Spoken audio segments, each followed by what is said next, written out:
Hey, it's Yuka. I just got back from a 10-day vacation to Paris and came back just before the Olympics started. We rented an Airbnb and explored different neighborhoods within the city without making really concrete plans and just kind of hang out. This is our Airbnb. It's very pretty. Let me do a quick tour. This is the entrance, and on the right side there is a pretty spacious kitchen. And the view here is the Gare du Nord. Over there you can see the Montmartre.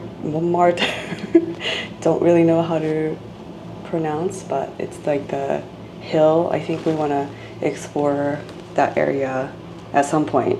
But this is our view from the kitchen. And then when you turn around, this is the living room. I really love this living room. It's really spacious and love how she is doing her decor. So right now I was trying to offload some footage from yesterday. I've been trying to use Stage Manager more. I heard that might help me with some of the problems I had with like drag and drop. So I was able to drag and drop footage from this window to this window. Trying out different things with the iPad is going to be really fun.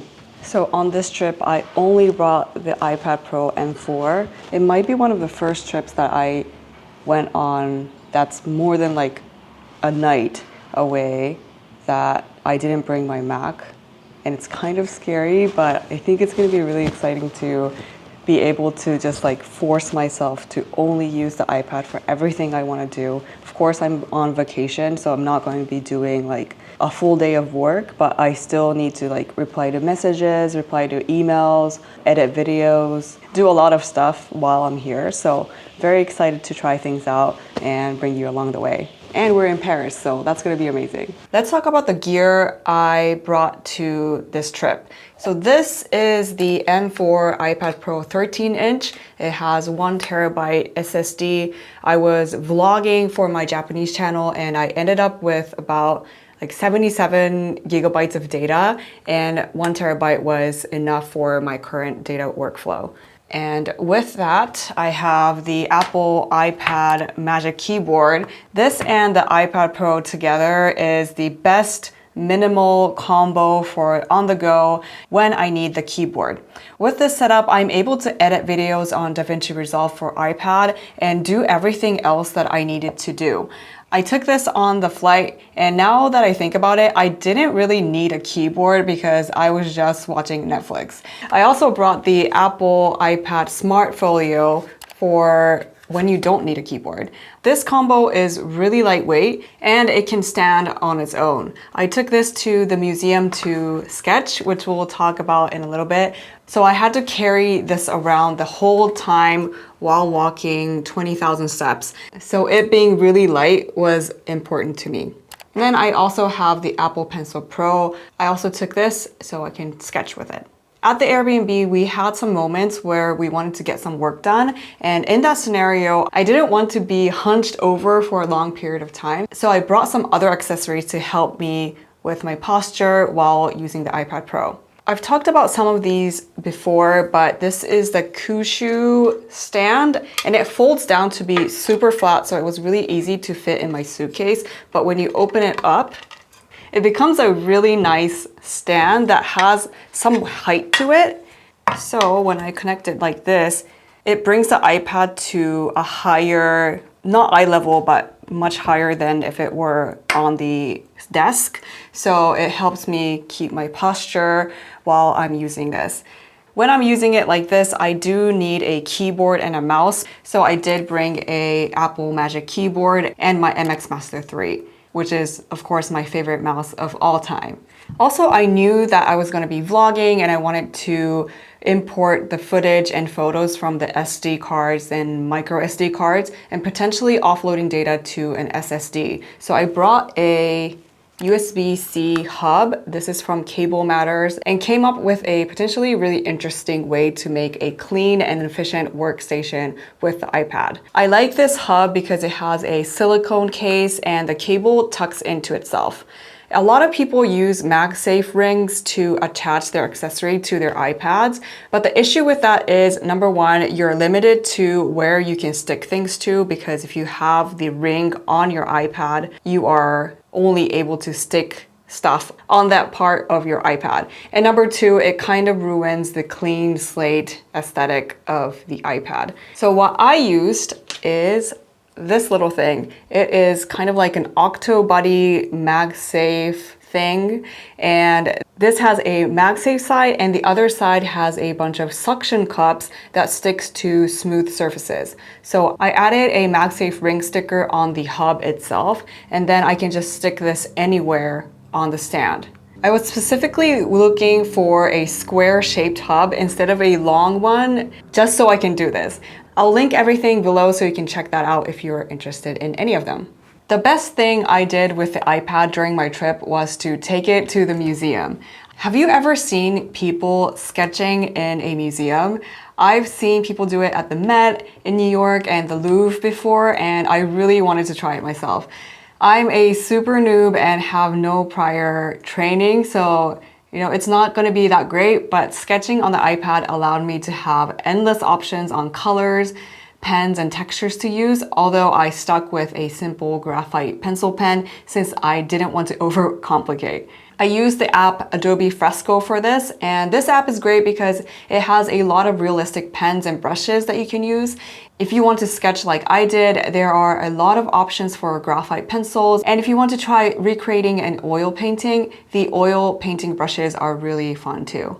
Next time, I would love to try sketching with oil paint brushes. This experience was really fun and therapeutic for me, and I go to museums probably more than an average person, but I think it probably was the first time ever that I spent like 30 minutes with one piece of art. Usually you're skimming through and trying to see everything, but it was refreshing to spend time with just one piece and taking time to observe everything about it.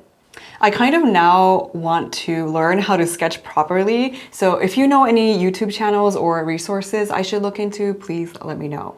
Drawing with the Apple Pencil on iPad is a great example of something that I can only do with iPad. For the things that I did on iPad that I usually use for Mac, like video editing and emails, I would say it was an okay experience. For editing videos on DaVinci Resolve for iPad, I have a lot of thoughts.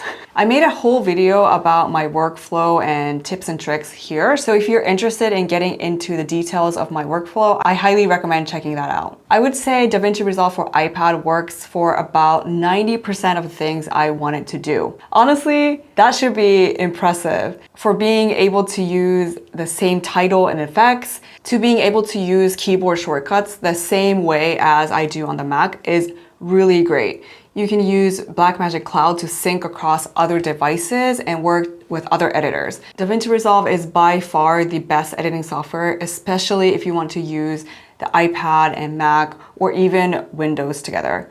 The last 10% of that 90% is the part that drove me a little crazy. First thing is that on the Mac, I use the MX Master 3 and have keyboard shortcuts mapped to the buttons. So when I'm editing on the Mac, I have it set up so that I don't have to take my left hand off the keyboard and my right hand off the mouse. It's super efficient, and I swear by this method. On the iPad, there is no Logic Plus app to control your mouse, and there is no way to use the extra buttons that are on the mouse to trigger keyboard shortcuts. You can use accessibility settings to map certain buttons to go to home screen or volume up or down, etc., but you cannot program it like you can on the Mac. I was so desperate that I even looked into scripting and shortcuts, but I could not get it to work. So if you know a way, let me know. But one thing for sure is that it is not as straightforward as it is on the Mac. I've also found some reproducible bugs where if you do a certain action, the audio output gets messed up, and the only way to fix it is to relaunch the app. But then I have to do the keyboard shortcut trick to make the edit tab reappear, and it was just really frustrating when this happened. Maybe the average person doesn't edit videos like I do. So let's talk about the other more common things that you might do. For email, I use Gmail, but the Gmail app on iPad is like kind of bad. This also might be a niche problem, but there was a bug with the Japanese input, so it was extremely difficult to type in Japanese. And when you are writing an email, you cannot access other threads, and it was just really difficult to use. However, on the browser version, it doesn't have that problem, and you can use the desktop version of Gmail. It feels like a lot of companies, even huge companies like Google, doesn't necessarily put a lot of effort on their iPad apps, and that causes some pain points. I also ran into similar issues with Canva where I couldn't drag elements on the app, so I had to use the browser version, which worked pretty well. It's disappointing because a lot of these issues I ran into isn't directly Apple's or iPad's fault or the limitations of the GPU or CPU. The chip on this thing outperforms my daily driver Mac, which I'm still on M1 Max. But the issues lie in the little quirks with individual apps that are sometimes simply neglected. It's also kind of a chicken and egg problem because the reasons these companies cannot put more resources in keeping their iPad version apps as polished as the Mac or iOS version is because there simply isn't as many users. And because these essential apps are difficult to use, it steers users away from only using the iPad. So here are my final thoughts. I know some people are going to say, I only use iPad for everything and it's totally fine. We love it. If that's you, that's great. I'm so happy for you. But I want to share my actual realistic joy and pain points from my personal way that I would want to use it. Overall, I think when you're doing iPad native things like drawing or touch-based things, gaming, etc., the iPad is so fun and intuitive to use. But once you start doing things that you would normally do on Mac and trying to translate over to iPad, the user experience starts to get not so great. From my experience, when you run into these issues, a lot of apps have a desktop web version, and when you open that on your browser, it works pretty well. In a previous video, I talked about how iPad and Mac working together is a great combination, and this experiment really solidified that for me. I love using the M4 iPad Pro, but it cannot replace my Mac, at least for now. That's it for this video. Let me know your thoughts in the comments below. There's a lot more tech and creativity videos coming soon, so make sure you're subscribed, and I'll see you in the next one. Bye!